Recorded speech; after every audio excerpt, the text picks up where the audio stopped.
One of the things that I think has kept our marriage together and helped us right from the beginning is both of us wanted to be together and wanted to stay together. Being loved means that you're looking for someone looking for you. I got here eventually, but I was looking for you, and right, have you ever had those conversations? Check in and say, are you ready to reconnect? How can I help? Right? There's got to be movement towards a spouse, towards a partner, but that also respects their need to be where they are. And how do we move towards each other in that environment rather than go into the blame game? Welcome to The Inspired Marriage. I'm Diane Hollenbeck. And I'm Kevin Hollenbeck. And we want to help successful couples be more satisfied in their marriages. So today we're going to talk about connection. But in marriage, there are different seasons. And what sometimes can happen is we can get lost. What this looks like is a deep loneliness. Maybe you can't even identify it, but you just feel disconnected emotionally from your spouse. And you end up kind of creating habits out of boredom and out of disconnection. That's it. Yeah, so let's jump right in. We have a really funny story from when we were first married. So Kevin is on a business trip to Florida, and we're right near Disney World. So so we said, hey, why don't I just go to Disney World for the day while Kevin goes off and does his sales call? So he drops me off in the parking lot at 8 a.m, Disney World, 1988. So there are no cell phones. Yeah, so let's be clear. We were there probably a half hour before opening time because I had to get onto a business call. So I dropped you off early. Nobody was there. The park was not open. So I think it was Epcot. It doesn't matter. It was one of the Disney properties. But it was very simple. Meet here right in front of the entrance. I'll see you here at 4 o'clock or whatever time we picked. That's right. So I go off and do my day. Kevin goes off and does his day. And then life happened. We get back. I get back. It's, 5 till 4. And I go to the designated meeting spot. And there are thousands of cars in the parking lot. And I can't find Kevin. And Kevin can't find me. Well, yeah, because I get there at the designated time. And, if you've ever been to any of these big parks, there's we're now in parking lot Z, right? And this is parking lot A. And there's shuttles running everywhere. And these lots, you can't even get close to where I dropped you off. I mean, literally, you can't drive there. No. And so we have no way of contacting each other. We have no idea what to do. And so I stand there for a few minutes, and then I see a shuttle go by. And so I thought, all right, you know what I'm going to do? I'm just going to go and maybe get on the shuttle, and maybe I'm going to find Kevin somewhere in the parking lot with thousands of cars. And I'm like, uh-oh. I got to find Diane, who I know I can't get to, but she's out. We have no way to contact each other, right? No pre-cell phone. And so I start driving around kind of maybe I can get there. Let me figure out what to do. And I don't remember if I was trying to find a place to park but I was looking for you as I'm driving around. And again, just acres and acres of cars and people and shuttles. Remember, 8 o'clock this morning, it was you and me and 6 other people that were waiting for the park to open. That's right. And so, and it was just a miracle that we found each other. I was literally on a shuttle. I looked this way, and there's Kevin in the car. And so we find each other, and it's great, and we have this, happy reunion. But why do we tell you this story? We tell you this story because life happens. Things happen where you thought you would find your partner. They're not there. So, take our marriage, for instance. We've had seasons in our marriage where we were doing certain things. Like Kevin could always find me in the kitchen in the morning making breakfast for the kids before school, and after school making dinner, right? Well, I'm not in the kitchen anymore in the morning, right? And you might look for me there sometimes. Yeah, but exactly. I'm not there. And you're not there. I'm hungry.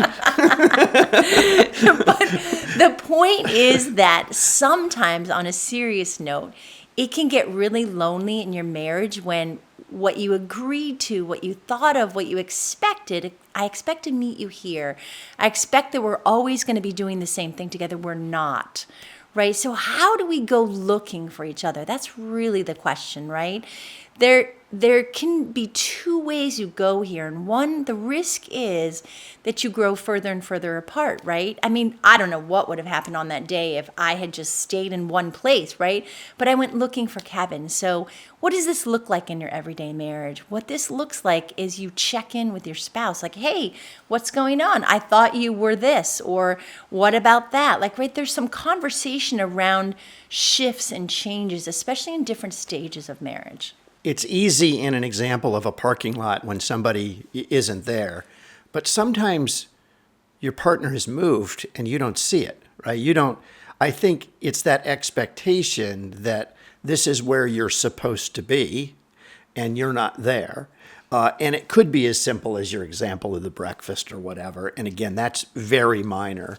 But we struggle sometimes. We go through life. We have things going on, and one of the things that I think has kept our marriage together and helped us right from the beginning is both of us wanted to be together and wanted to stay together. So in this case, it was a physical distance that was apart. We both had to start searching.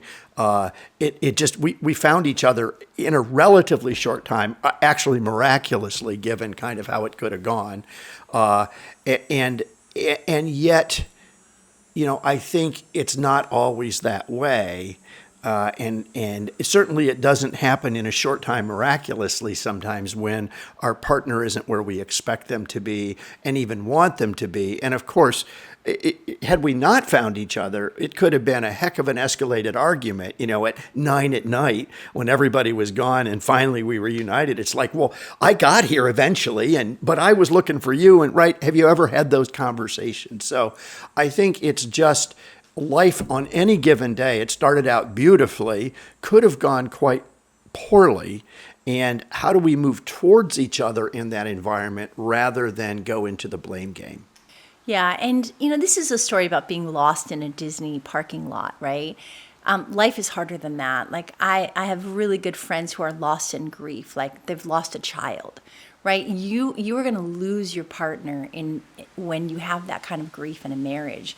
And so you have to play the waiting game and check in and say, are you ready to reconnect? How can I help? Right? There's got to be movement towards a spouse, towards a partner, but that also respects their need to be where they are. So sometimes it's a matter of allowing a person to be lost, maybe in grief, maybe in a sickness, right? Like we have really good friends who his wife was sick for a long time. That's a kind of a lostness, right? Health concerns can be really crushing on a marriage. So I want you to think about this question, as we wrap this up. Where do you feel lost in your marriage? Where do you feel lonely? What's a way towards your spouse? Sometimes if you're the one who feels lonely and bored, you might be the one to need to go out into the parking lot searching for your spouse, right? Yeah, I don't know. We both knew we were lost at the same time in that case, but I think sometimes one is lost and doesn't even know they're lost, or the other one is like you're not where you're supposed to be, some version of that. And I think the overriding theme here is that I want to be with you, and so I'm looking for you. So if you're not, and it's not in a judgmental way, I think it's the key thing. It's not like so that I can yell at you because you weren't where you were supposed to be. I think I probably had moments where we've done that, right? Like, right, yeah, don't agree so quickly. But it's more like, okay, like how do we work this out?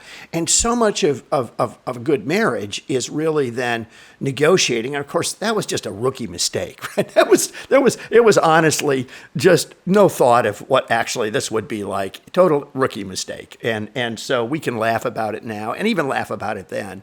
But sometimes it's a bigger challenge. So again, where are you not together? Where are you? Is somebody lost, feeling lonely? And sometimes it may take a while, and maybe that person needs a little bit of time, but how do we navigate that? How do we know that I'm looking for you, I'm for you, and we want to be together? And, I believe when we both do that, we find each other much quicker than otherwise. Yeah, I want to close with a beautiful quote from Kurt Thompson. He says this thing, being loved means that you're looking for someone looking for you, right? A child will come into the world looking for the people who are looking for them, right? And that's what a marriage is I'm looking for Kevin to be looking for me, right? And that is a foundation that can handle a lot of storms, a lot of changes, and a lot of hard days. So thanks for joining us. Hey, we hope you enjoyed this session that we just had together. And if you found it helpful, we'd love to interact with you more. So certainly like and follow us and click on the link below where you can sign up for our upcoming newsletter and maybe even engage us in a community we're going to be building soon where you can share your stories, learn from others who also want to improve their marriages.